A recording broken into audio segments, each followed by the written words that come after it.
So if Democrats ride a big blue wave to take back control of the House in November, our next guest could have a front row seat and make history to boot.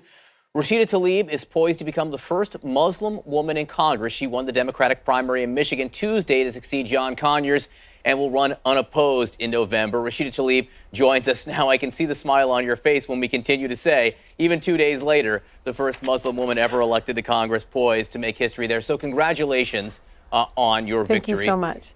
If there is this big blue wave in November, and it still remains to be seen if it will happen, but what do you think is driving it?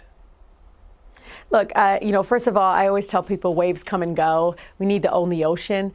And what I mean by that is, we need to be inspiring just a whole new generation of people that have just not been engaged in our political system and our government. I think that's what's been really disconnected right now with Congress and the people and the American people. I don't know exactly what's going to happen, but I know in the 13th congressional district, the families I talked to, it was always around issues, not different identifiers, not about specific things that are happening right now in D.C., but more about what's going on in their homes now, the challenges they're facing now, and feeling like they don't have a seat at the table or feeling like they're not being heard. That seems to be resonating, I think, even when speaking to other people that won their primaries. Us leaning on each other, like Alexandria Ocasio-Cortez, who I absolutely admire. We talked about this. We do feel it, even with the questions from so many people around us, that there seems to be a disconnect between the American people and what's happening in Congress. You brought up Alexandria Ocasio-Cortez.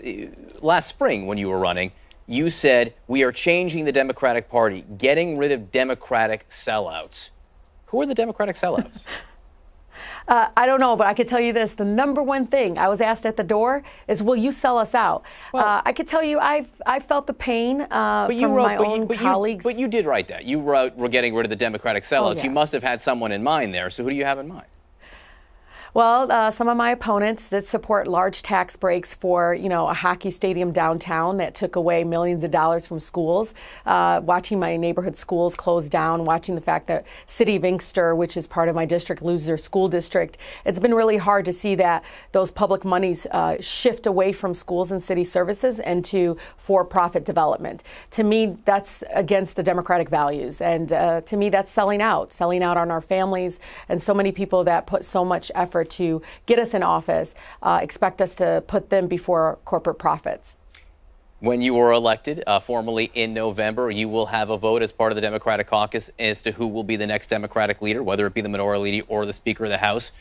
Will you vote for Nancy Pelosi? Probably not. Probably not. That's my answer. No, probably not. Why not? Look, I think for me, I need someone that again, is connected with the different levels of poverty that's going on. The fact that there are structures and barriers for working families in my district that need to be dismantled, and supporting big banks and supporting efforts that I don't think put the people first is troubling. And I need somebody that fully understands why I'm so passionate about those issues, why I'm so eager to make sure their voices are heard. And at this point, even people back here, right here at home in Detroit, in the Metro Detroit area, they don't feel like they're being heard, and I think that starts at the top with leadership. Is she one of the people you're referring to as a Democratic sellout? Look, I don't know. All I can tell you is she doesn't speak about the issues that are important to the families of the 13th congressional district, and they are a priority for me.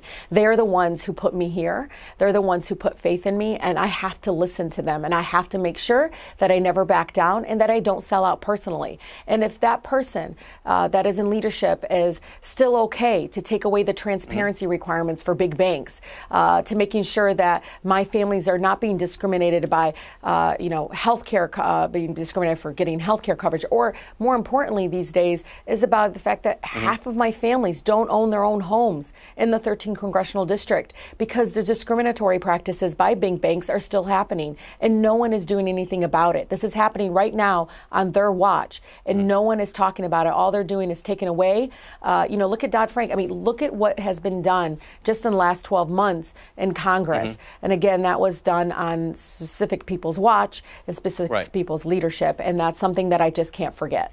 Well, it was done with Republican leadership. We're talking about Nancy Pelosi as the Democratic leader, but I take your point right there. You say that you're running on the issues. You talk about all the issues that the voters in your district are discussing, but it has been interesting to me that you were more willing than many Democratic candidates to say that you're all in on impeachment. If you get elected, you very much expect to vote to impeach the president. Where does that rank in terms of priorities for you? Look, when I talked to a senior citizen, literally after I won, she's like, "You're going to take care of it." I said, "You know, and I know that there is some sort of being reckless on the part of the President of the United States and some of his actions, and that those all need to be discussed openly in a public hearing, in a public process.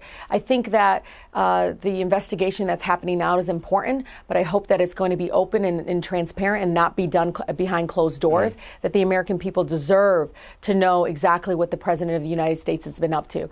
I personally am not about just focusing on that, but I can tell you, does anybody know anything about me? I'm pretty good at the second half of Law and Order, which is always about the accountability, about making sure that the truth is at the forefront as we proceed to making sure that every single American person and family is represented properly from the White House down to the members of Congress. Rashida Tlaib, again, congratulations on your historic victory. Thank you we look so forward much. to having a chance to speak to you again in the future. I really appreciate it. Thank you.